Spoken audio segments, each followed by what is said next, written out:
Very good morning to all of you.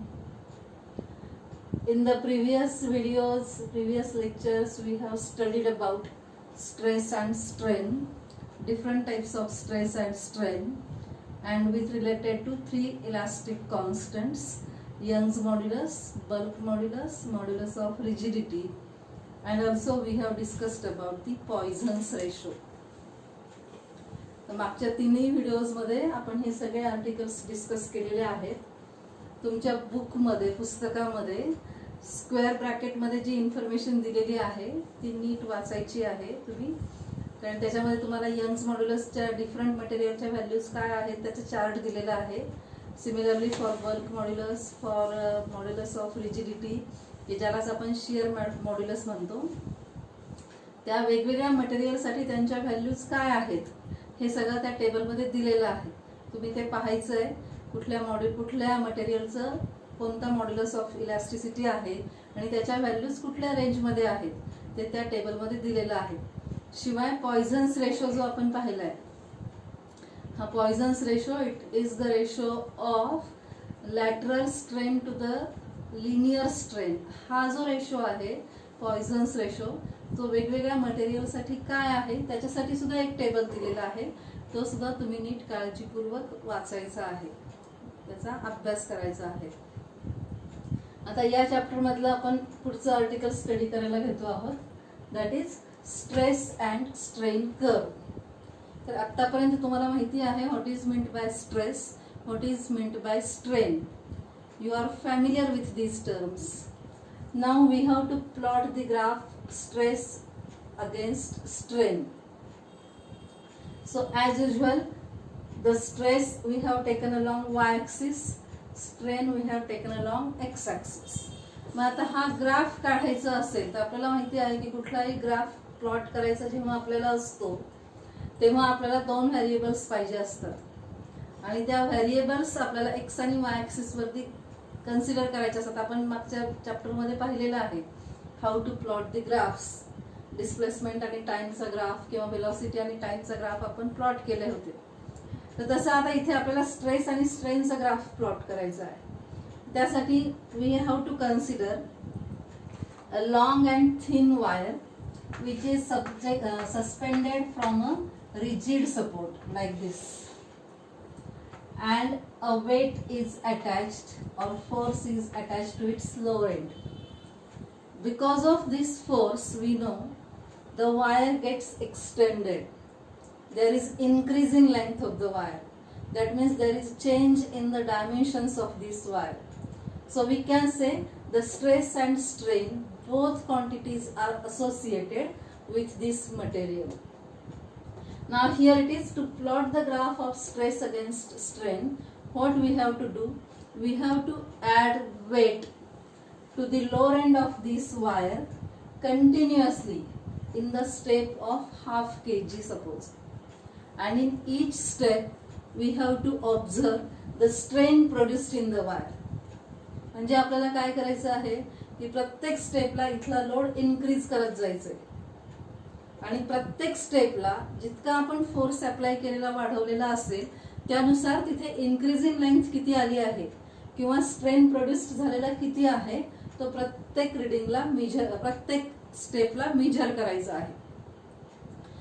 In this way we have to take the readings, we have to add load till finally the wire breaks. आपल्याला माहिती आहे कुठल्याही मटेरियलला आपण force apply केला त्याची length increase होईल, अजून increase होईल फोर्स आपण अप्लाय करत गेलो तर, पण कुठपर्यंत? जोपर्यंत त्याचं लिमिट आहे तोपर्यंत. त्याचं लिमिट संपलं की काही वेळानंतर त्या अप्लाय केलेल्या फोर्सला मुळे ती वायर काय होणार आहे? ब्रेक होणार आहे. मग अशी ब्रेक होईपर्यंत आपल्याला त्याला फोर्स अप्लाय करायचा आहे आणि in each step you have to observe the strain produced in the wire. म्हणजे जो फोर्स तुम्ही अप्लाय केलाय तो दॅट इज स्ट्रेस आणि त्या प्रत्येक फोर्सला स्ट्रेन किती प्रोड्यूस झालाय तो कॅल्क्युलेट करायचा आहे. So you get the different readings for stress and strain. लक्षात आलंय काय करायचंय ते. आणि स्ट्रेस आणि स्ट्रेनचे असे वेगवेगळे रिडिंग्स आपल्याला मिळाल्यानंतर जर आपण त्याचा ग्राफ प्लॉट केला stress against strain, then the nature of graph is like this. Very important graph. Question for 2 marks can ask only to plot the graph of stress against strain, which gives you the behavior of wire under increasing load. म्हणजे load आपण increase केल्यानंतर वायरचं behaviour कसं राहणार आहे ते आपल्याला explain करण्यासाठी ह्या ग्राफचा वापर करता येतो. आणि हा ग्राफ इम्पॉर्टंट आहे. याच्यावरती थेरोटिकली 3 मार्काचा क्वेश्चन आपल्याला असतो. Explain stress against strain graph when the wire is subjected to the continuously increasing load till finally the wire breaks. Wire break होईपर्यंत त्या वायरला फोर्स अप्लाय करत जा आणि त्याचे रीडिंग्स ऑब्झर्व करा. What is stress and what is the strain produced in the wire. So stress आणि स्ट्रेनचे हे व्हॅल्यूज तुम्हाला मिळाल्यानंतर जर आपण ग्राफ प्लॉट केला तर nature of graph is like this. We have to explain this graph now. आपल्याला हा ग्राफ आता एक्सप्लेन करायचा आहे. तर आपण नेचर ऑफ ग्राफ पाहिल्यानंतर फर्स्ट जो सेक्शन आहे ग्राफचा, observe it from point O to A. O to A पर्यंत आपल्याला काय दिसतंय? The graph is straight line passing through origin. This O A. The graph is straight line passing through origin. What it indicates? It indicates that when any graph is straight line passing through origin, we say that this quantity which is taken along y-axis is directly proportional to the quantity which is taken along x-axis. So from O to A, we say stress is directly proportional to strain. Hooke's law get obeyed during this portion OA. So this point A is known as proportional limit. Like this, point A is called as a proportional limit. Beyond the point A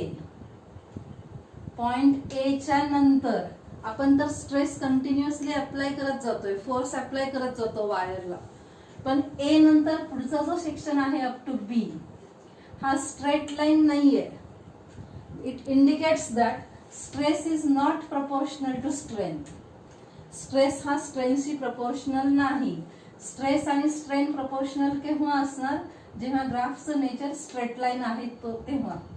म्हणजे O पासून A पर्यंत फक्त stress directly proportional to strain आहे. So the point A we call it as the proportional limit. But beyond after this point A, when it goes from point A to B, we see the nature of graph is like this. That means it is not straight line. What we say, stress is not proportional to strain.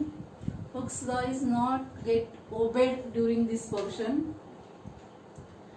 But when at point B, the force which were applied when that graph is at point B, if the applied force is removed, then wire regain its original length. Wire regain its original dimensions. What we say from that? When any object to which we apply force, it gets elongated, it gets deformed, and when the applied force is removed, it again comes into its original dimensions. That means the body or that wire or that material obeys the property of elasticity. So this point B is called as a yield point, or it is also called as a elastic limit. Because at this point, if the stress applied is removed, the body again comes into its original state, again comes into its original dimensions, and therefore the point B is called as yield point or elastic limit. Beyond the point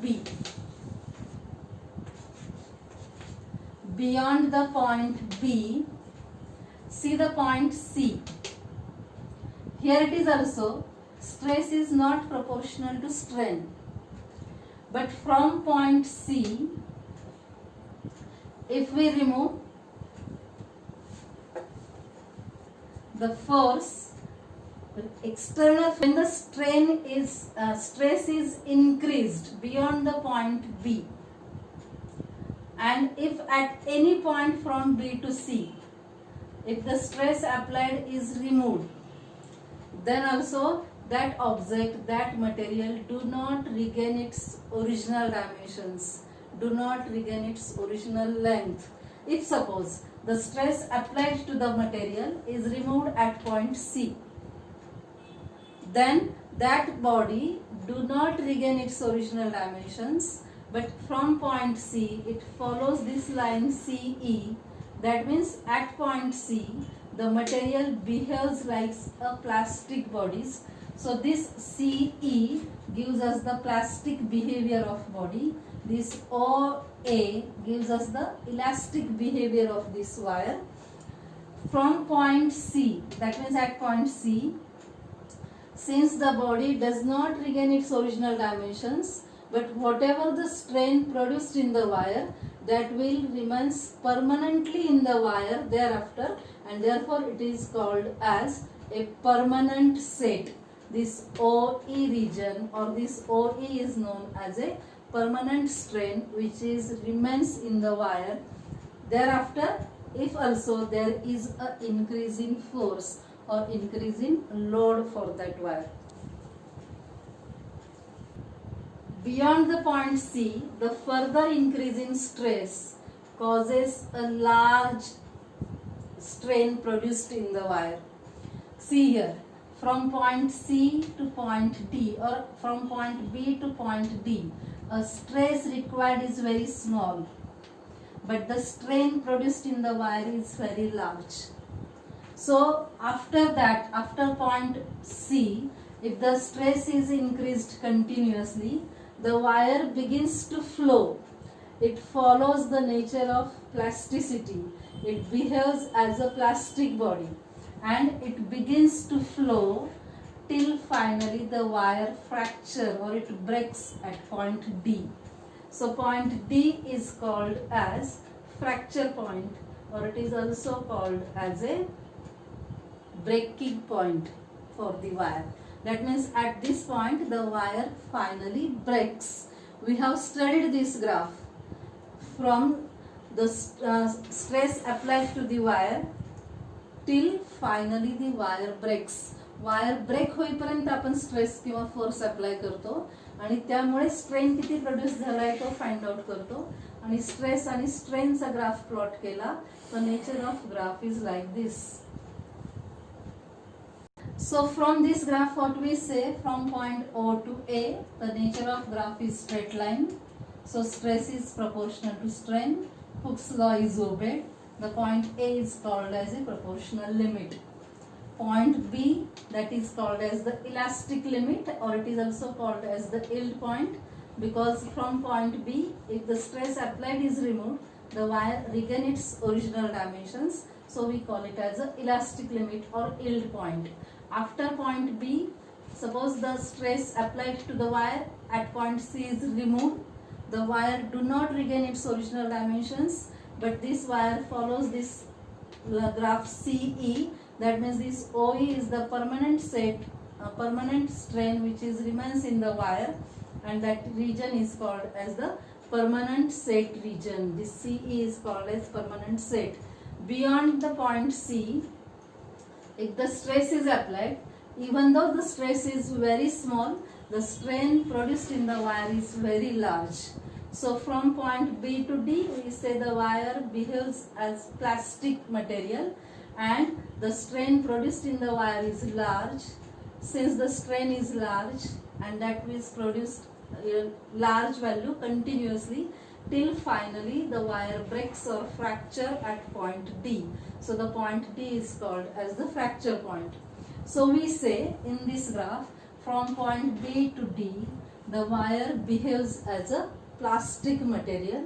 It obeys the properties of plastic bodies, because from this point, if the stress applied are removed, the body or that wire do not regain its original dimensions.